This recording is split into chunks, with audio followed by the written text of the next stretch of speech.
ನಮಸ್ಕಾರ ಸುದ್ದಿ ಸಮಯಕ್ಕೆ ಸ್ವಾಗತ. ಇದು ಲೋಕಲ್ ಎಕ್ಸ್‌ಪ್ರೆಸ್. ನಾನು ಸುಷ್ಮಿತಾ. ಮುಖ್ಯಾಂಶಗಳು. ಎಲ್ಲೆಡೆ ಶಿವನಾಮ ಸ್ಮರಣೆ. ಮಹಾಶಿವರಾತ್ರಿ ನಿಮಿತ್ತವಾಗಿ ಐತಿಹಾಸಿಕ ಪಾಪನಾಶ ಮಂದಿರದಲ್ಲಿ ಶಿವಲಿಂಗಕ್ಕೆ ವಿಶೇಷ ಪೂಜೆ, ಅಭಿಷೇಕ, ಶಿವಭಕ್ತರಿಂದ ಉಪವಾಸ, ಶಿವಲಿಂಗ ದರ್ಶನ. ನಗರದ ಖಾಸಗಿ ಹೋಟೆಲ್ನ ಸಭಾಂಗಣದಲ್ಲಿ ಉದಯಕಾಲ ಕಲಬುರಗಿ ಆವೃತ್ತಿಯ ಬಿಡುಗಡೆ ಸಮಾರಂಭ. ಡಿಸಿ ಸಭಾಧ್ಯಕ್ಷ ಉಮಾಕಾಂತ ನಾಗಮರಪಳ್ಳಿ ಅವರಿಂದ ಉದ್ಘಾಟನೆ.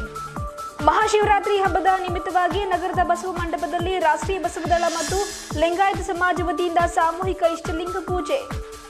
ನಗರದ ಜಿಲ್ಲಾ ರಂಗಮಂದಿರದಲ್ಲಿ ಬಾಡಿ ಝೋನ್ ಜಿಮ್ ವತಿಯಿಂದ mister Bidar body builder championship 2019 ಕಾರ್ಯಕ್ರಮ. ಸಚಿವ ರಹೀಂ ಖಾನ್ ಅವರಿಂದ ಚಾಲನೆ. ಬೇದನ ಭಗತ್ ಸಿಂಗ್ ಯೂತ್ ಬ್ರಿಗೇಡ್ ಅಧ್ಯಕ್ಷ ಜಸ್ಪ್ರೀತ್ ಸಿಂಗ್ ಮೌಂಟಿ ನೇತೃತ್ವದ ತಂಡ ಮಂಡ್ಯದ ಹುತಾತ್ಮ ಗುರು ಕುಟುಂಬಸ್ಥರಿಗೆ 1.40 ಲಕ್ಷದ ನೆರವು ಹಸ್ತಾಂತರ. ವಾರ್ತೆಯ ವಿವರಗಳು. ಮಹಾಶಿವರಾತ್ರಿ ನಿಮಿತ್ತವಾಗಿ ಎಲ್ಲೆಡೆ ಶಿವನಾಮ ಸ್ಮರಣೆ, ಶಿವಲಿಂಗಕ್ಕೆ ವಿಶೇಷ ಪೂಜೆ, ಪುನಸ್ಕಾರ, ಅಲಂಕಾರ ಜರುಗಿದವು. ಐತಿಹಾಸಿಕ ಪಾಪನಾಶ ಮಂದಿರದಲ್ಲಿ ಮಹಾಶಿವರಾತ್ರಿ ದಿನದಂದು ನಾನಾ ಧಾರ್ಮಿಕ ಪೂಜೆ ಕಾರ್ಯಕ್ರಮಗಳು ಜರುಗಿದವು. ಮಧ್ಯರಾತ್ರಿ 12ರಿಂದ ಶಿವಲಿಂಗಕ್ಕೆ ಅಭಿಷೇಕ ಜರುಗಿತು. ಪ್ರಾತಃ ಕಾಲದಿಂದಲೇ ಶಿವಲಿಂಗದ ಸಾರ್ವಜನಿಕ ದರ್ಶನ ಆರಂಭಗೊಂಡಿತು. ಇಡೀ ದಿನ ಉಪವಾಸ ಇರುವ ಶಿವನ ಭಕ್ತರು ಸರದಿ ಸಾಲಿನಲ್ಲಿ ನಿಂತು ಶಿವಲಿಂಗದ ದರ್ಶನವನ್ನ ಪಡೆದರು. ಅದರಂತೆ ಮಂದಿರಕ್ಕೆ ಆಗಮಿಸಿದ ಭಕ್ತಾದಿಗಳಿಗೆ ಮಂದಿರದ ಆವರಣದಲ್ಲಿ ಕುಡಿಯುವ ನೀರಿನ ವ್ಯವಸ್ಥೆ, ಪ್ರಸಾದ ವ್ಯವಸ್ಥೆ ಕೂಡ ಮಾಡಲಾಗಿತ್ತು. ಅದರಂತೆ ಮುಖ್ಯವಾಗಿ ಉಪವಾಸ ಇದ್ದವರಿಗೆ ಬೀದರ್ ಫ್ರೆಂಡ್ಸ್ ಅಸೋಸಿಯೇಷನ್ ವತಿಯಿಂದ ಹಣ್ಣು ವಿತರಣೆಯನ್ನು ಮಾಡಲಾಯಿತು. ವಿಶೇಷವಾಗಿ ಶಿವನ ವಾರದಂದೇ, ಅದರಲ್ಲೂ ಸೋಮವಾರದಂದೇ ಮಹಾಶಿವರಾತ್ರಿ ಹಬ್ಬ ಆಗಮಿಸಿದ ಹಿನ್ನೆಲೆಯಲ್ಲಿ ಈ ಬಾರಿ ಭಕ್ತರ ಸಂಖ್ಯೆ ಹೆಚ್ಚಾಗಿಯೇ ಇತ್ತು. ನಗರ ವ್ಯಾಪ್ತಿಯ ಪ್ರಮುಖ ಐತಿಹಾಸಿಕ ಶಿವಲಿಂಗ ಪಾಪನಾಶ ಮಂದಿರವಾಗಿ ಇರುವುದರಿಂದ ಬರೀ ನಗರವಷ್ಟೇ ಅಲ್ಲದೆ ಸುತ್ತಮುತ್ತಲಿನ ಗ್ರಾಮಸ್ಥರು ಕೂಡ ಮಂದಿರಕ್ಕೆ ಆಗಮಿಸಿ ಸರತಿ ಸಾಲಿನಲ್ಲಿ ನಿಂತು ಬಿಲ್ವ ಪತ್ರೆಗಳನ್ನು, ಪುಷ್ಪ ನಮನವನ್ನು ಶಿವಲಿಂಗಕ್ಕೆ ಅರ್ಪಿಸಿ ಶಿವಲಿಂಗ ದರ್ಶನವನ್ನು ಪಡೆದರು. ಮಂದಿರದ ವ್ಯಾಪ್ತಿಯಲ್ಲಿ ಕಾಯಿ, ಕರ್ಪೂರ, ಹೂವು, ಬಿಲ್ವಪತ್ರೆ ಸೇರಿದಂತೆ ಪೂಜೆ ಸಾಮಗ್ರಿ ಅಂಗಡಿ ಮಳಿಗೆಗಳಿಂದ ಜಾತ್ರೆಯಂತೆ ಕಳೆ ಕಟ್ಟಿತು. ಮಂದಿರಕ್ಕೆ ಆಗಮಿಸಿದ ಉಪವಾಸವಿರುವ ಭಕ್ತಾದಿಗಳಿಗಾಗಿ ಫ್ರೆಂಡ್ಸ್ ಅಸೋಸಿಯೇಷನ್ ವತಿಯಿಂದ ಹಣ್ಣು ವಿತರಣೆ ಕಾರ್ಯಕ್ರಮವನ್ನು ಹಮ್ಮಿಕೊಳ್ಳಲಾಯಿತು. ಶಿವಲಿಂಗ ದರ್ಶನಕ್ಕೆ ಆಗಮಿಸಿ ವಿಶೇಷ ಪೂಜೆಯನ್ನು ಸಲ್ಲಿಸಿದ ಬಳಿಕವಾಗಿ ವಿಧಾನ ಪರಿಷತ್ತಿನ ಸದಸ್ಯರು ಆಗಿರುವ ರಘುನಾಥರಾವ್ ಮಲ್ಕಾಪುರಿ ಅವರು ಸುದ್ದಿ ಸಮಯದೊಂದಿಗೆ ಮಾತನಾಡಿದರು. ಶ್ರೀ ಕ್ಷೇತ್ರ ಪಾಪನಾಶಲಿಂಗ ಐತಿಹಾಸಿಕ ಹಾಗೂ ಪವಿತ್ರ ಮಂದಿರವಾಗಿದೆ.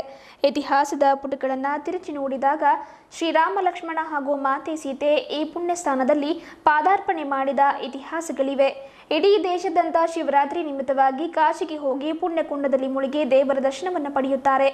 ದೇವರು ನಾಡಿನ ದೇಶದ ಜನರಿಗೆ ಸುಖ, ಶಾಂತಿ, ನೆಮ್ಮದಿ ಒದಗಿಸಲಿ ಎಂದು ಹಾರೈಸಿದರು.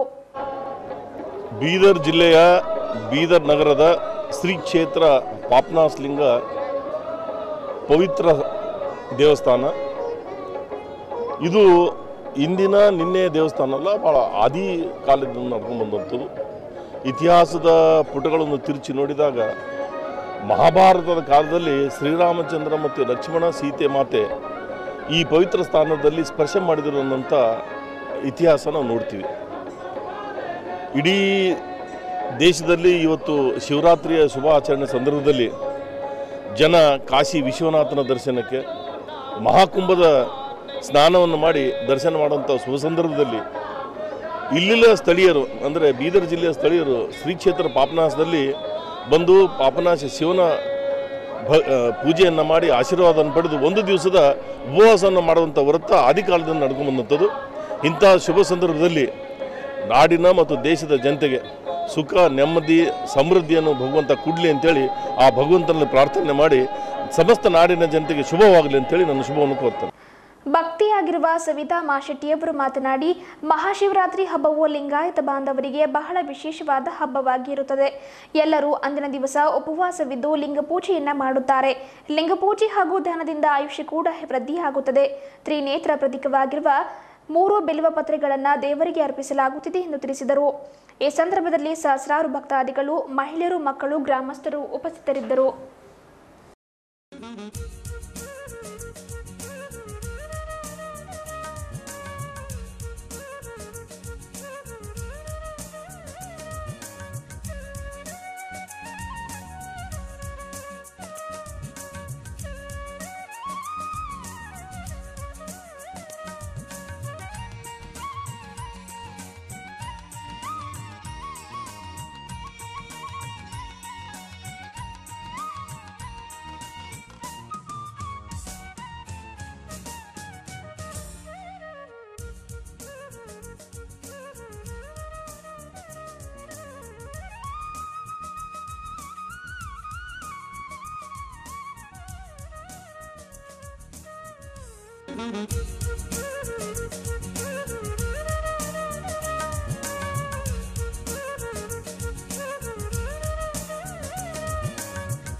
ಉಪವಾಸ ಮಾಡೋದು ಎಲ್ಲರೂ ಪ್ರತಿಯೊಬ್ಬ ಲಿಂಗಾಯತ ಯಾರ್ಯಾರು ಇರ್ತಾರೋ ಅವ್ರು ಅಷ್ಟು ಜನ ಉಪವಾಸ ಮಾಡೋದು ಬೆಳಗ್ಗೆಯಿಂದ ಸಾಯಂಕಾಲದವರೆಗೆ ಏನಿಲ್ಲ ಓನ್ಲಿ ಹಣ್ಣು ಹಾಲು ಅಷ್ಟೇ ಉಪವಾಸ ಮಾಡೋದು ಸಾಯಂಕಾಲ ಪೂಜೆ ಮಾಡ್ಕೊಳ್ಳೋದು ಎಲ್ಲರೂ ಲಿಂಗ ಪೂಜೆ ಮಾಡ್ಕೊಳ್ಳೋದು ಎಲ್ಲ ಫ್ಯಾಮಿಲಿ ಮನೆ ಕುಂತು ಮಾಡ್ಕೋತಾರ ಆಮೇಲೆ ಗುಡಿದಾಗ ಹೋಗು ಮಾಡ್ಕೋಬೋದು ಎಲ್ಲರೂ ಪೂಜಾ ಪಾಠಗಳನ್ನು ಮಾಡಿ ರಾತ್ರಿ ಸ್ವಲ್ಪ ನೈವೇದ್ಯ ತೋರೋದು ಏನಾರ ಹಣ್ಣು ಹಂಪಲು ಅಥವಾ ಶಬ್ದಾಣಿ ಏನಾರ ಮಾಡಿದ್ದು ತೋರಿ ರಾತ್ರಿ ಎಲ್ಲ ಫುಲ್ ಇಡೀ ದಿವಸ ಜಾಗರಣೆ ಮಾಡೋದು.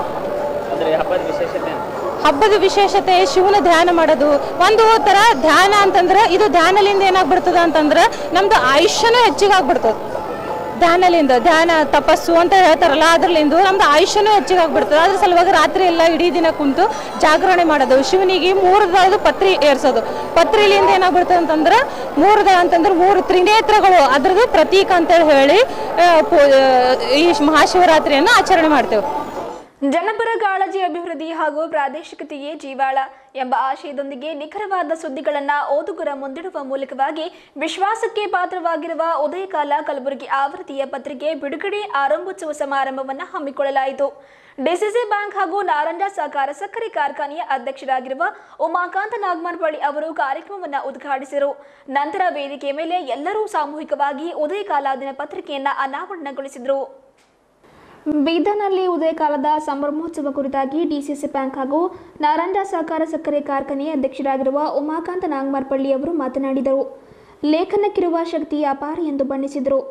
ಶಿಕ್ಷಣ, ಆರೋಗ್ಯ, ಕೃಷಿ, ವಿಜ್ಞಾನ, ತಂತ್ರಜ್ಞಾನ ಹೀಗೆ ಎಲ್ಲ ಕ್ಷೇತ್ರಗಳಲ್ಲಿನ ಬೆಳವಣಿಗೆಯನ್ನು ದಾಖಲಿಸುವ ಜನರ ಮುಂದಿಡುವ ಮಹತ್ವದ ಕಾರ್ಯವನ್ನು ಪತ್ರಿಕೆಗಳು ಮಾಡುತ್ತವೆ. ಪತ್ರಿಕೆಗಳಿಲ್ಲದ ಬದುಕು ಕಲ್ಪಿಸುವುದು ಕೂಡ ಸಾಧ್ಯವಾಗಿಲ್ಲ.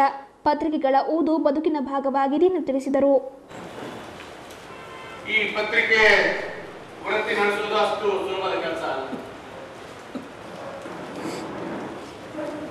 ಪತ್ರಿಕೆ ನ್ಯೂಸ್ ಬಂದಂತೂ ನ್ಯೂಸ್ ಅಂದ್ರೆ ಅದರ ಶಬ್ದನೇ ಹುಟ್ಟಿದ್ದು 14ನೇ ಶತಮಾನದಲ್ಲಿ.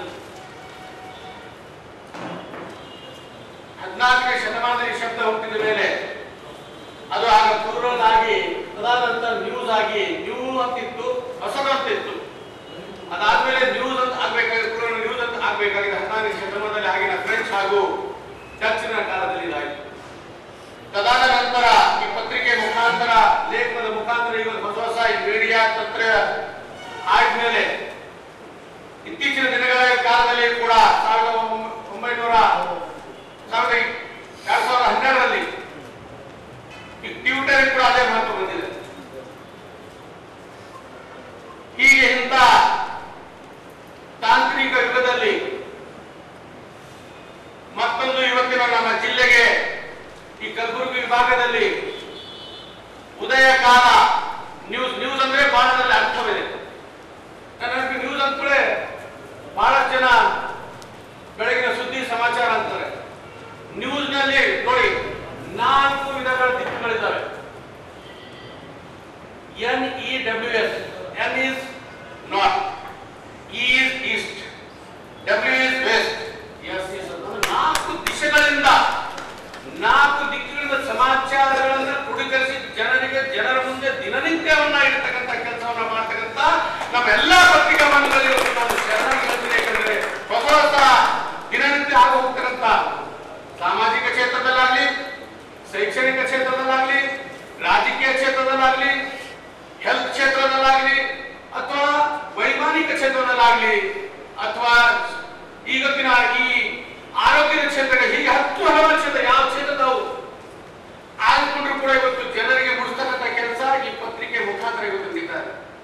ಮಾಧ್ಯಮ ಕ್ಷೇತ್ರದಲ್ಲಿ ಎಷ್ಟೇ ಬದಲಾವಣೆಯಾಗಲಿ, ಮಾಧ್ಯಮಗಳ ಬಳಕೆ ಎಷ್ಟೇ ಹೆಚ್ಚಲಿ, ಆದರೆ ಮುದ್ರಣ ಮಾಧ್ಯಮಕ್ಕಿರುವ ಮಹತ್ವ ಕಮ್ಮಿಯಾಗದು ಎಂದು ನಾಡಿನ ಹಿರಿಯ ಪತ್ರಕರ್ತ ಶಿವಶರಣಪ್ಪ ವಾಲಿಯವರು ಪ್ರತಿಪಾದಿಸಿದರು.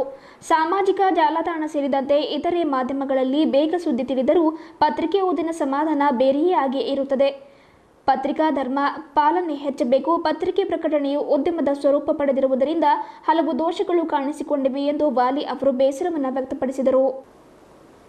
ಈ ಸಂದರ್ಭದಲ್ಲಿ ಜಿಕೆ ಕನ್ಸ್ಟ್ರಕ್ಷನ್ ಮುಖ್ಯಸ್ಥರಾಗಿರುವ ಗುರುನಾಥ್ ಕೊಳ್ಳು, ಹಿರಿಯ ಪತ್ರಕರ್ತರಾಗಿರುವ ಶಿವಶರಣಪ್ಪ ವಾಲಿ, ಪ್ರತಿಷ್ಠಿತ ಶಾಹೀನ್ ಸಂಸ್ಥೆಯ ಕಾರ್ಯದರ್ಶಿ ಡಾಕ್ಟರ್ ಅಬ್ದುಲ್ ಖದೀರ್, ಪತ್ರಕರ್ತ ಬಾಬು ವಾಲಿ, ಹಿರಿಯ ಮುಖಂಡ ಡಿಕೆ ಸಿದ್ದರಾಮ್, ಜಿಲ್ಲಾ ವಾರ್ತಾಧಿಕಾರಿ ಗವಿಸಿದ್ದಪ್ಪ ಹೊಸಮನಿ ಮತ್ತಿತರರು ಗಣ್ಯರು ಉದಯಕಾಲ ಪತ್ರಿಕೆ ಬಿಡುಗಡೆಯನ್ನು ಮಾಡಿದರು. ಸಾಹಿತಿಗಳು, ಗಣ್ಯರು, ಸಂಘ ಸಂಸ್ಥೆಗಳ ಪ್ರಮುಖರು, ರಾಜಕೀಯ ನಾಯಕರು, ಪತ್ರಕರ್ತರು ಈ ಸಂಭ್ರಮಕ್ಕೆ ಸಾಕ್ಷಿಯಾದರು.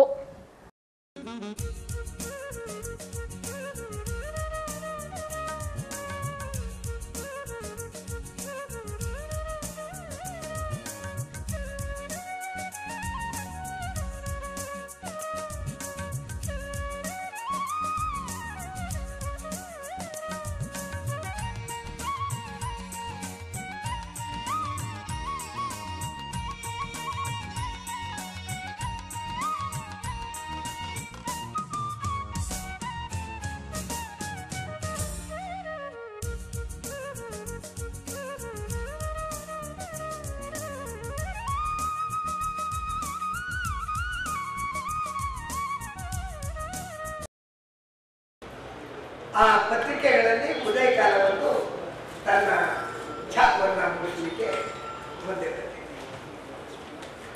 ಪತ್ರಿಕೆಗಳು ಹೆಚ್ಚಾದಷ್ಟು ಜನರ ವಿಚಾರ ಶಕ್ತಿ ಬೆಳೆಯುತ್ತದೆ. ಪತ್ರಿಕೆಗಳು ಹೆಚ್ಚಾದರೆ ಯಾರಿಗೂ ತೊಂದರೆ ಇಲ್ಲ. ಪತ್ರಿಕೆಗಳು ಹೆಚ್ಚಾದರೆ ಜನರಲ್ಲಿ ಹೊಸ ಹೊಸ ಶಕ್ತಿಯನ್ನು ಕೊಡುತ್ತದೆ. ಆದರೆ ಭಾರತದಲ್ಲಿ ಆಗ್ತಕ್ಕಂಥ ಆಗುಹೋಗುಗಳ ಬಗ್ಗೆ ಪತ್ರಿಕೆಗಳು ನಿರ್ಮಿಸ್ತವೆ. ಭಾರತ ಮುನ್ನಡೆಯಬೇಕು, ಗಡಿ ರಕ್ಷಣೆ ಆಗಬೇಕು, ದೇಶದಲ್ಲಿ ಸುಭದ್ರತೆ ಬರಬೇಕು, ರೈತರ ಹಿತ ಕಾಪಾಡಬೇಕು, ರಾಜಕೀಯದಲ್ಲಿನ ಹೊಂಚು ಹೋಗಬೇಕು, ಇದು ಎಲ್ಲವನ್ನ ಬರೆಯುವ ಪತ್ರಿಕೆ. ಆದರೆ ಪತ್ರಿಕೆಯು ಕೂಡ ಇದೇ ಸಮಾಜದಲ್ಲಿ ಬರ್ತಾ ಇದೆ. ಯಾವ ಹೊಂಚ ತನ್ನಿಂದ ಮುಳುಗಿ ತೇಲ್ತಾ ಇದೆಯೋ, ರಾಜಕೀಯ, ಅಗ್ರಿಕಲ್ಚರ್ ಆಗಲಿ, ಸರ್ಕಾರಿ ನೌಕರರಾಗಲಿ, ಅಧಿಕಾರಶಾಹಿ ಆಗಲಿ, ನೌಕರಶಾಹಿ ಆಗಲಿ, ಯಾವ ಸಮಾಜದಿಂದ ಬರ್ತಾ ಇದೆಯೋ ಅದೇ ಸಮಾಜದಿಂದ ಪತ್ರಿಕೆಗಳು ಬರ್ತಾ ಇದೆ. ಅಂದ್ರೆ ಅರ್ಥ ಏನು? ಇದರಲ್ಲಿ ಕೂಡ ಹೊರತು ತುಂಬಿಕೊಳ್ತಾ ಇದೆ ಅಂತ. ಈ ಮಾತು ನಾವು ಮರಿಬಾರ್ದು. ಯಾವ ಕ್ಷೇತ್ರದಲ್ಲಿಂದ ಬರ್ತಾ ಇದೆಯೋ ಆ ಕ್ಷೇತ್ರದ ಹೊರತು ಇರುತ್ತಾ ಇದೆ. ನಾವು ಪತ್ರಿಕೆಗಳು ಸ್ವತಂತ್ರ ಪೂರ್ವದ ಪತ್ರಿಕೆಗಳು ನೋಡಿವಿ, ಸ್ವಾತಂತ್ರ್ಯ ನಂತರ ಪತ್ರಿಕೆಗಳು ನೋಡ್ತಾ ಇದ್ದೀವಿ, ಇತ್ತೀಚೆಗೆ ಪತ್ರಿಕೆಗಳು ನೋಡ್ತಾ ಇದ್ದೀವಿ, 50 ವರ್ಷಗಳಲ್ಲಿನ ಪತ್ರಿಕೆಗಳನ್ನ ನೋಡ್ತಾ ಇದ್ದೀವಿ. ಬೀದರ್ ನಗರದ ಬಸವ ಮಂಟಪದಲ್ಲಿ ಶಿವರಾತ್ರಿ ಹಬ್ಬದ ಪ್ರಯುಕ್ತವಾಗಿ ರಾಷ್ಟ್ರೀಯ ಬಸವದಳ ಮತ್ತು ಲಿಂಗಾಯತ ಸಮಾಜ ವತಿಯಿಂದ ಸಾಮೂಹಿಕ ಇಷ್ಟಲಿಂಗ ಪೂಜೆಯನ್ನು ಶ್ರದ್ಧೆ ಭಕ್ತಿಯಿಂದ ಹಮ್ಮಿಕೊಳ್ಳಲಾಯಿತು. ಪೂಜೆ ಮಾತೆ ಸತ್ಯದೇವಿ ಅವರು ಇಷ್ಟಲಿಂಗ ಪೂಜೆ ಕಾರ್ಯಕ್ರಮದ ದಿವ್ಯ ಸಾನ್ನಿಧ್ಯವನ್ನು ವಹಿಸಿದರು. 2,000ಕ್ಕೂ ಅಧಿಕ ಭಕ್ತಾದಿಗಳು ಇಷ್ಟಲಿಂಗ ಪೂಜೆಯಲ್ಲಿ ತಮ್ಮ ಕುಟುಂಬ ಸಮೇತವಾಗಿ ಪಾಲ್ಗೊಂಡು ಶ್ರದ್ಧೆ ಭಕ್ತಿಯಿಂದ ಲಿಂಗ ಪೂಜೆಯನ್ನು ಮಾಡಿದರು. ನಗರದ ಬಸವ ಮಂಟಪದಲ್ಲಿ ಮಹಾಶಿವರಾತ್ರಿ ಹಬ್ಬದ ನಿಮಿತ್ತವಾಗಿ ಶ್ರದ್ಧೆ ಭಕ್ತಿಯಿಂದ ರಾಷ್ಟ್ರೀಯ ಬಸವದಳ ಮತ್ತು ಲಿಂಗಾಯತ ಸಮಾಜ ವತಿಯಿಂದ ಸಾಮೂಹಿಕ ಇಷ್ಟಲಿಂಗ ಪೂಜೆಯನ್ನು ಏರ್ಪಡಿಸಿದ್ದು, ಮಾತೆ ಸತ್ಯದೇವಿ ಅವರ ದಿವ್ಯ ಸಾನ್ನಿಧ್ಯ ಹಾಗೂ ಲಿಂಗಾಯತ ಸಮಾಜ ಮುಖಂಡರ ನೇತೃತ್ವದಲ್ಲಿ ಸಾಮೂಹಿಕವಾಗಿ ಇಷ್ಟಲಿಂಗ ಪೂಜೆ ಕಾರ್ಯಕ್ರಮವನ್ನು ನೆರವೇರಿಸಲಾಯಿತು. ಈ ಕುರಿತಾಗಿ ಮಾತೆ ಸತ್ಯದೇವಿ ಅವರು ಮಾತನಾಡಿ, ಮಹಾಶಿವರಾತ್ರಿ ದಿನದಂದು ಯೋಗ ನಾಟ್ಯಗುರು ಯೋಗಿ ಶಿವನು ಹಿಮಾಲಯದ ಪರ್ವತದಲ್ಲಿ ತಪಸ್ಸನ್ನು ಮಾಡಿದ ದಿವಸವಾಗಿದೆ ಎಂದು ಮಹಾಶಿವರಾತ್ರಿ ಹಬ್ಬದ ಪ್ರಾಮುಖ್ಯತೆ ವಿವರವನ್ನು ನೀಡಿದರು. ಶಿವನು ಸ್ವತಃ ದೇವರನ್ನ ಸಾಕ್ಷಾತ್ಕಾರ ಮಾಡಿದ ದಿವಸ ಇದಾಗಿದ್ದರಿಂದ ಇವತ್ತಿನ ದಿವಸ ಶಿವ ಕುರುಹು ಆಗಿರುವ ಇಷ್ಟಲಿಂಗ ಪೂಜೆಯನ್ನ ಮಾಡಲಾಗುತ್ತಿದೆ.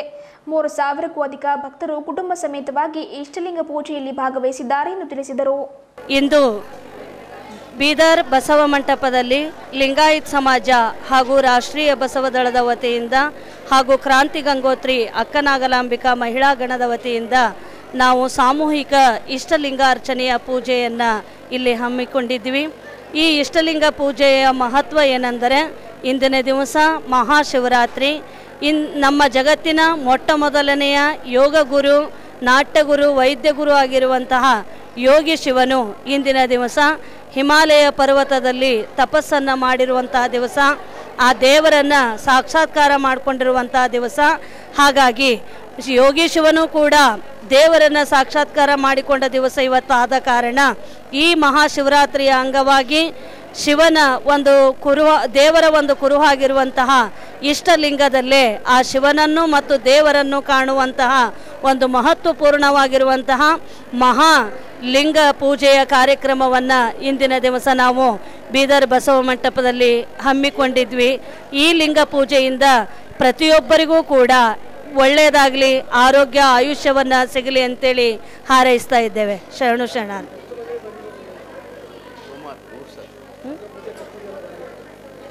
ಈ ಲಿಂಗ ಪೂಜೆಗೆ 3000 ಜನ ಭಾಗಿಗಳಾಗಿದ್ದರು.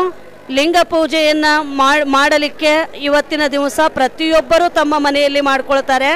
ಆದರೆ ಕೌಟುಂಬಿಕವಾಗಿ ವೈಯಕ್ತಿಕವಾಗಿ ಮಾಡ್ಕೊಳ್ಳೋದಕ್ಕಿಂತಲೂ ಕೂಡ ಸಾಮೂಹಿಕ ಮಾಡೋದು ಬಹಳ ಶ್ರೇಷ್ಠ ಅಂಥೇಳಿ ಇವತ್ತು ನಾವು ಬಸವ ಮಂಟಪದಲ್ಲಿ ಈ ಲಿಂಗ ಪೂಜೆಯನ್ನು ಇಟ್ಟುಕೊಳ್ಳಲಾಗಿದ್ವಿ. ಲಿಂಗಾಯತ ಸಮಾಜದ ಜಿಲ್ಲಾಧ್ಯಕ್ಷರಾಗಿರುವ ಕುಶಲರಾವ್ ಪಾಟೀಲ್ ಅವರು ಮಾತನಾಡಿ, ಮಹಾಶಿವರಾತ್ರಿ ಹಬ್ಬದ ನಿಮಿತ್ತವಾಗಿ ರಾಷ್ಟ್ರೀಯ ಬಸವದಳ ಮತ್ತು ಲಿಂಗಾಯತ ಸಮಾಜ ವತಿಯಿಂದ ಇಂದು ಇಷ್ಟಲಿಂಗ ಪೂಜೆ ಹಾಗೂ ಭಜನೆ ಕಾರ್ಯಕ್ರಮವನ್ನು ಅದ್ದೂರಿಯಾಗಿ ಹಮ್ಮಿಕೊಳ್ಳಲಾಗಿದೆ ಎಂದು ತಿಳಿಸಿದರು.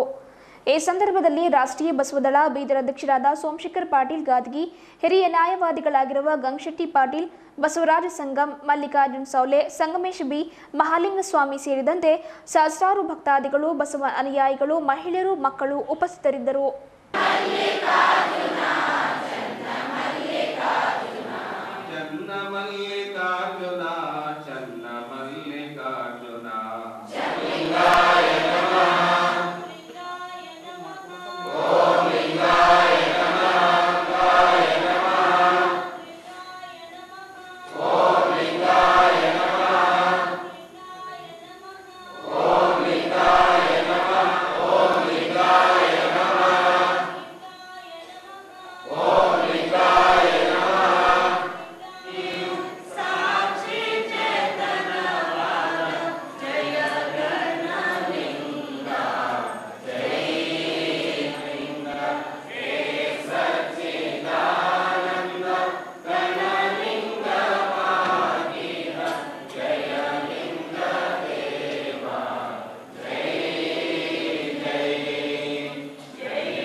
ಪ್ರತಿ ವರ್ಷದಂತೆ ಈ ವರ್ಷವೂ ಕೂಡ ಬೀದರ್ ನಗರದ ಬಸವ ಮಂಟಪದಲ್ಲಿ ಜಿಲ್ಲಾ ಲಿಂಗಾಯತ ಸಮಾಜ ಹಾಗೂ ರಾಷ್ಟ್ರೀಯ ಬಸವದಳ ವತಿಯಿಂದ ಮಹಾಶಿವರಾತ್ರಿ ಕಾರ್ಯಕ್ರಮವನ್ನು ಏರ್ಪಡಿಸಿದ್ದೇವೆ.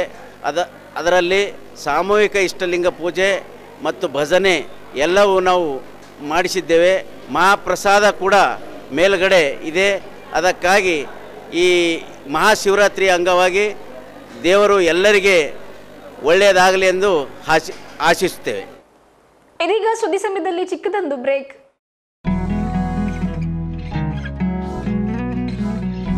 ಮಲಬಾರ್ ಗೋಲ್ಡನ್ ಡೈಮಂಡ್ಸ್ ಪ್ರಸ್ತುತಪಡಿಸುತ್ತಿದೆ ಆರ್ಟಿಸ್ಟ್ರಿ ಬ್ರಾಂಡೆಡ್ ಜ್ಯುವೆಲರಿ ಶೋ. ಇದೇ ಮಾರ್ಚ್ 8ರಿಂದ ಮಾರ್ಚ್ 11ರವರೆಗೆ ನಮ್ಮ ಬೀದರ್ ಶೋರೂಮ್ನಲ್ಲಿ ಮಾತ್ರ. ಗೋಲ್ಡ್, ಡೈಮಂಡ್ಸ್ ಮತ್ತು ಪ್ರೆಷಿಯಸ್ ಜೆಮ್ ಜ್ಯುವೆಲರಿಯ ವಿಶೇಷ ಪ್ರದರ್ಶನ ಹಾಗೂ ಮಾರಾಟ. ಮಾಸ್ಟರ್ ಕ್ರಾಫ್ಟ್ಸ್ಮನ್ ಕೈಚಳಕದ ಅದ್ಭುತ collections.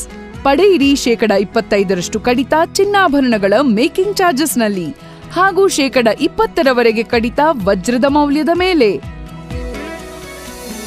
Malabar golden diamonds, celebrate the beauty of life. Break ನಂತರ ಮತ್ತೊಮ್ಮೆ ಸುದ್ದಿ ಸಮಯಕ್ಕೆ ಸ್ವಾಗತ.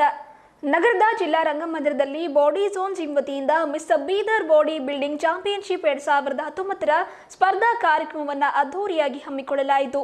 ಯುವ ಸಬಲೀಕರಣ ಹಾಗೂ ಕ್ರೀಡಾ ಇಲಾಖೆ ಸಚಿವರು ಆಗಿರುವ ರಹೀಂ ಖಾನ್ ಅವರು ಕಾರ್ಯಕ್ರಮಕ್ಕೆ ಚಾಲನೆಯನ್ನು ನೀಡಿದರು. 55ಕ್ಕೂ ಅಧಿಕ ಬಾಡಿ ಬಿಲ್ಡರ್ಸ್ಗಳು ಈ ಚಾಂಪಿಯನ್ಶಿಪ್ನಲ್ಲಿ ಭಾಗವಹಿಸಿ ತಮ್ಮ ಶಾರೀರಿಕ ಬಲಿಷ್ಠತೆಯನ್ನು ಪ್ರದರ್ಶಿಸಿದರು. ಅದರಂತೆ ಸ್ಪರ್ಧೆಯಲ್ಲಿ ಭಾಗವಹಿಸಿ ವಿಜೇತರಾದವರಿಗೆ ಮೆಡಲ್ ಹಾಗೂ ಪ್ರಮಾಣ ಪತ್ರವನ್ನು ನೀಡಿ ಪ್ರೋತ್ಸಾಹಿಸಲಾಯಿತು. ನಗರದ ಜಿಲ್ಲಾ ರಂಗಮಂದಿರದಲ್ಲಿ ಹಮ್ಮಿಕೊಳ್ಳಲಾದ ಬಾಡಿ ಬಿಲ್ಡರ್ ಚಾಂಪಿಯನ್ಶಿಪ್ 2019ರ ಕಾರ್ಯಕ್ರಮವನ್ನು ಉದ್ದೇಶಿಸಿ ಸಚಿವರಾದ ರಹೀಂ ಖಾನ್ ಅವರು ಮಾತನಾಡಿದರು. ರಾಷ್ಟ್ರೀಯ ಮಟ್ಟದಲ್ಲಿ ಬಾಡಿ ಬಿಲ್ಡಿಂಗ್ ಚಾಂಪಿಯನ್ಶಿಪ್ನಲ್ಲಿ ಪಾಲ್ಗೊಂಡ ಕೆಲವರು ಈ ಚಾಂಪಿಯನ್ಶಿಪ್ನಲ್ಲಿ ಪಾಲ್ಗೊಂಡಿದ್ದು ಅದಕ್ಕಾಗಿ ಮೆಚ್ಚುಗೆಯನ್ನು ವ್ಯಕ್ತಪಡಿಸಿದರು. ಯುವ ಸಮೂಹದ ಅಭಿವೃದ್ಧಿಗಾಗಿ ಕ್ರೀಡಾ ಇಲಾಖೆಯಲ್ಲಿ ಹಲವಾರು ಕಾರ್ಯಕ್ರಮಗಳನ್ನು ಹಮ್ಮಿಕೊಳ್ಳಲಾಗುತ್ತಿದೆ. ಬರುವ 4-5 ತಿಂಗಳಲ್ಲಿ 50 ಕೋಟಿ ರೂಪಾಯಿ ಅನುದಾನವನ್ನು ಯುವಜನರ ಕ್ರೀಡಾ ಕ್ಷೇತ್ರದಲ್ಲಿ ಮೀಸಲಿಟ್ಟಿದ್ದು, ಚುನಾವಣೆ ನಂತರ ಬೆಂಗಳೂರಿನಲ್ಲಿ ಸಿಗುವ ಎಲ್ಲಾ ರೀತಿಯ ಸೌಲಭ್ಯಗಳನ್ನು ಬೀದರ್ನಲ್ಲಿ ಕೂಡ ಸಿಗುವ ಹಾಗೆ ಮಾಡೆಲ್ ಸಿಟಿಯಾಗಿ ಮಾಡುವುದಾಗಿ ವಿಶ್ವಾಸವನ್ನು ವ್ಯಕ್ತಪಡಿಸಿದರು. ಈ ಸಂದರ್ಭದಲ್ಲಿ ಕಾರ್ಯಕ್ರಮದ ಆಯೋಜಕರಾಗಿರುವ ಅಬ್ದುಲ್ ಖದೀರ್, ಶೇಖ್ ಅಖ್ತರ್ ಖಾದ್ರಿ, ಶಾಹೀನ್ ಪಟೇಲ್, ಅಬ್ದುಲ್ ವಹೀದ್ ಲಖನ್, ಅಬ್ದುಲ್ ಜಬ್ಬಾರ್ ಸಾಬ್, ನೂರ್ ಗ್ರೂಪ್ ಆಫ್ ಇನ್ಸ್ಟಿಟ್ಯೂಟ್ನ ನವಾಜ್ ಖಾನ್, ಡಾಕ್ಟರ್ ಅಲ್ಹಸ್ ಮೆಹಮದ್, ಅಷ್ತಾಕ್ ಅಹಮದ್ ಸೇರಿದಂತೆ ಮತ್ತಿತರರು ಉಪಸ್ಥಿತರಿದ್ದರು.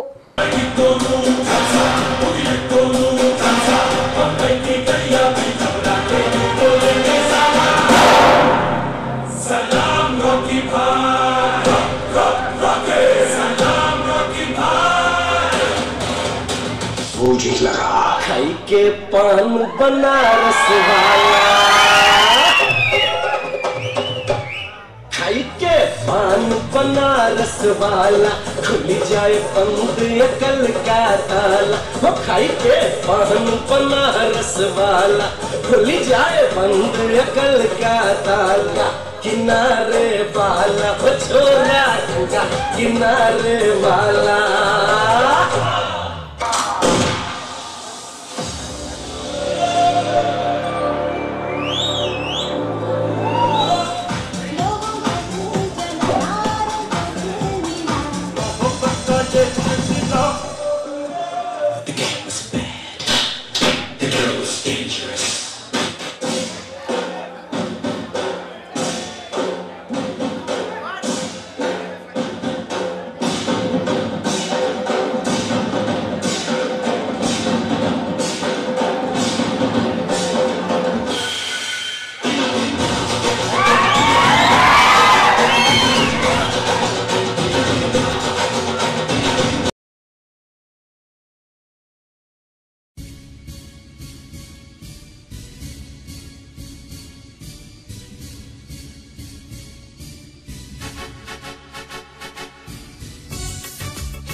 Masjid Insan, the President Al Hira Education Society to come on the dais. Give a round of applause.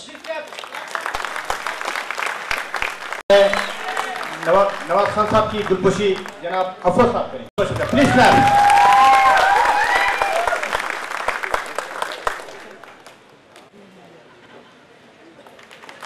मैं इनायत साहब से गुजारिश करूंगा कि स्टेज की तरफ। या किसी ऑर्गेनाइजेशन में रहता है तो उसकी सोच ही अलग होती है। वो लोगों को हेल्प करने वाला, लोगों को मदद करने वाला बनता है। तो इसलिए आज एक बहुत अच्छा प्रोग्राम होने जा रहा है। बहुत से बॉडी बिल्डर्स यहाँ पे आके हैं। मैं समझता हूँ नेशनल लेवल भी जो बॉडी बिल्डर में इन्वॉल्वमेंट लिए वो लोग भी यहाँ पे है, और उन सभी को मेरी तरफ से मुबारकबाद देता हूँ। और आने वाले इसमें, क्योंकि मैं खासकर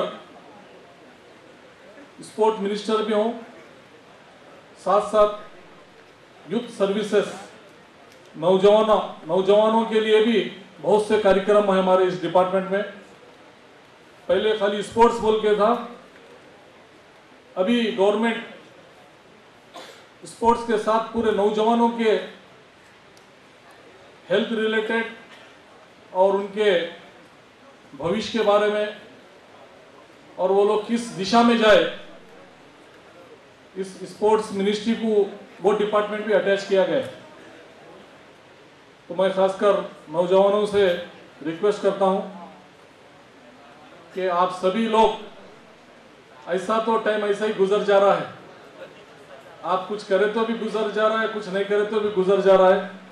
इससे अच्छा है कि आप किसी ना किसी इसमें आप जुड़ जाएं। और डेफिनेटली इधर में आने वाले 2-4-6 महीने में कम से कम 50 करोड़ रुपए का मैं प्रोजेक्ट रखा हूं स्पोर्ट्स के लिए। और नौजवानों के लिए अलग से 10 करोड़ रुपए रखा हूं। ऑलरेडी कैबिनेट में और परसों असेंबली में बजट में बिल पास हो चुका है। ಜಮ್ಮು ಕಾಶ್ಮೀರದ ಪುಲ್ವಾಮಾದಲ್ಲಿ ಉಗ್ರರ ದಾಳಿಗೆ ಬಲಿಯಾದ ಕರ್ನಾಟಕದ ವೀರ ಯೋಧ ಎಚ್ ಗುರು ಪರಿವಾರಕ್ಕೆ ನಗರದ ಭಗತ್ ಸಿಂಗ್ ಯೂತ್ ಬ್ರಿಗೇಡ್ ಅಧ್ಯಕ್ಷ ಜಸ್ಪ್ರೀತ್ ಸಿಂಗ್ ಮೌಂಟಿ ನೇತೃತ್ವದ ತಂಡ 1.40 ಲಕ್ಷ ರೂಪಾಯಿ ನೆರವನ್ನು ಸಮರ್ಪಿಸಿತು. ಜಿಲ್ಲೆಯ ಸಾರ್ವಜನಿಕರು ಹಾಗೂ ದೇಶಭಕ್ತರು ಸಹಾಯಧನವನ್ನ ನೀಡಿದ ಈ ನೆರವನ್ನ ಮೌಂಟಿ ನೇತೃತ್ವದ ತಂಡ ಗುರು ಅವರ ಪತ್ನಿ ಕಲಾವತಿ ಹಾಗೂ ಗುರು ಅವರ ಪಾಲಕರ ಸಮ್ಮುಖದಲ್ಲಿ ಹಸ್ತಾಂತರವನ್ನ ಮಾಡಿತು. ಇದರ ಮೂಲಕವಾಗಿ ಗುರು ಅವರ ಕುಟುಂಬ ಒಂಟಿ ಅಲ್ಲ, ಅವರೊಟ್ಟಿಗೆ ನಾವಿದ್ದೇವೆ ಎಂಬ ಸಂದೇಶವನ್ನ ಬೀದರ್ ನಗರ ವಾಸಿಗರ ಮೂಲಕವಾಗಿ ಜಸ್ಪ್ರೀತ್ ಸಿಂಗ್ ಮೌಂಟಿ ಬಳಗ ಸಾರಿತು. ಭಗತ್ ಸಿಂಗ್ ಯೂತ್ ಬ್ರಿಗೇಡ್ ಬೀದರ್ನಿಂದ ಮಂಡ್ಯ ನಗರದ ಮಧ್ಯಭಾಗದಲ್ಲಿ ಹುತಾತ್ಮ ವೀರ ಯೋಧ ಗುರು ಸ್ಮಾರಕವನ್ನು ನಿರ್ಮಿಸಲು ಅವರ ಪರಿವಾರದ ವತಿಯಿಂದ ಅನುಮತಿಯನ್ನು ಪಡೆಯಲಾಗಿದೆ. ಸ್ಮಾರಕದ ಕೆಲಸವು ಮುಂದಿನ 15 ದಿನಗಳೊಳಗೆ ಪೂರ್ಣಗೊಳ್ಳಲಿದೆ ಎಂದು ಜಸ್ಪ್ರೀತ್ ಸಿಂಗ್ ಮೌಂಟಿ ಅವರು ತಿಳಿಸಿದರು. ಈ ಸಂದರ್ಭದಲ್ಲಿ ಭಗತ್ ಸಿಂಗ್ ಯೂತ್ ಬ್ರಿಗೇಡ್ ಸದಸ್ಯರಾಗಿರುವ ಸುನಿಲ್ ಗೌಡ, ಆಕಾಶ್ ಗಜ, ಅಮಿತ್ ಹೆಡೆ, ಚೇತನ್ ಶೇರಿಕಾರ್, ಪ್ರಶಾಂತ್ ಪಾಟೀಲ್, ಮಹಾಂತೇಶ್ ಚೋಲಾ, ವಿಜಯ್ ಶರ್ಮಾ, ಶಿವಪುತ್ರ ಯೋಗೇಶ್ ಸೇರಿದಂತೆ ಗುರು ಅವರ ಕುಟುಂಬಸ್ಥರು, ಪತ್ನಿ ಉಪಸ್ಥಿತರಿದ್ದರು. ಕೊನೆಯಲ್ಲಿ ಮತ್ತೊಮ್ಮೆ ಮುಖ್ಯಾಂಶಗಳು. ಎಲ್ಲೆಡೆ ಶಿವನಾಮ ಸ್ಮರಣೆ. ಮಹಾಶಿವರಾತ್ರಿ ನಿಮಿತ್ತವಾಗಿ ಐತಿಹಾಸಿಕ ಪಾಪನಾಶ ಮಂದಿರದಲ್ಲಿ ಶಿವಲಿಂಗಕ್ಕೆ ವಿಶೇಷ ಪೂಜೆ, ಅಭಿಷೇಕ, ಶಿವಭಕ್ತರಿಂದ ಉಪವಾಸ, ಶಿವಲಿಂಗ ದರ್ಶನ. ನಗರದ ಖಾಸಗಿ ಹೋಟೆಲ್ನ ಸಭಾಂಗಣದಲ್ಲಿ ಉದಯಕಾಲ ಕಲಬುರಗಿ ಆವೃತ್ತಿಯ ಬಿಡುಗಡೆ ಸಮಾರಂಭ. ಡಿಸಿಸಿ ಬ್ಯಾಂಕ್ ಅಧ್ಯಕ್ಷ ಉಮಾಕಾಂತ ನಾಗಮರ್ಪಳ್ಳಿ ಅವರಿಂದ ಉದ್ಘಾಟನೆ. ಮಹಾಶಿವರಾತ್ರಿ ಹಬ್ಬದ ನಿಮಿತ್ತವಾಗಿ ನಗರದ ಬಸವ ಮಂಟಪದಲ್ಲಿ ರಾಷ್ಟ್ರೀಯ ಬಸವದಳ ಮತ್ತು ಲಿಂಗಾಯತ ಸಮಾಜ ವತಿಯಿಂದ ಸಾಮೂಹಿಕ ಇಷ್ಟಲಿಂಗ ಪೂಜೆ. ನಗರದ ಜಿಲ್ಲಾ ರಂಗಮಂದಿರದಲ್ಲಿ ಬಾಡಿ ಝೋನ್ ಜಿಮ್ ವತಿಯಿಂದ mister Bidar body builder championship 2019 ಕಾರ್ಯಕ್ರಮ ಸಚಿವ ರಹೀಂ ಖಾನ್ ಅವರಿಂದ ಚಾಲನೆ. ಬೀದರ್ನ ಭಗತ್ ಸಿಂಗ್ ಯೂತ್ ಬ್ರಿಗೇಡ್ ಅಧ್ಯಕ್ಷ ಜಸ್ಪ್ರೀತ್ ಸಿಂಗ್ ಮೌಂಟಿ ನೇತೃತ್ವದ ತಂಡ ಮಂಡ್ಯದ ಹುತಾತ್ಮ ಗುರು ಕುಟುಂಬಸ್ಥರಿಗೆ 1.40 ಲಕ್ಷದ ನೆರವು ಹಸ್ತಾಂತರ. ಇದುವರೆಗೂ ಸುದ್ದಿ ಕೊಟ್ಟಿರುವ ನಾನು ಸುಷ್ಮಿತಾ. ಮತ್ತೆ ಮುಂದಿನ ಸುದ್ದಿಯೊಂದಿಗೆ ಭೇಟಿಯಾಗೋಣ. ವಂದನೆಗಳು.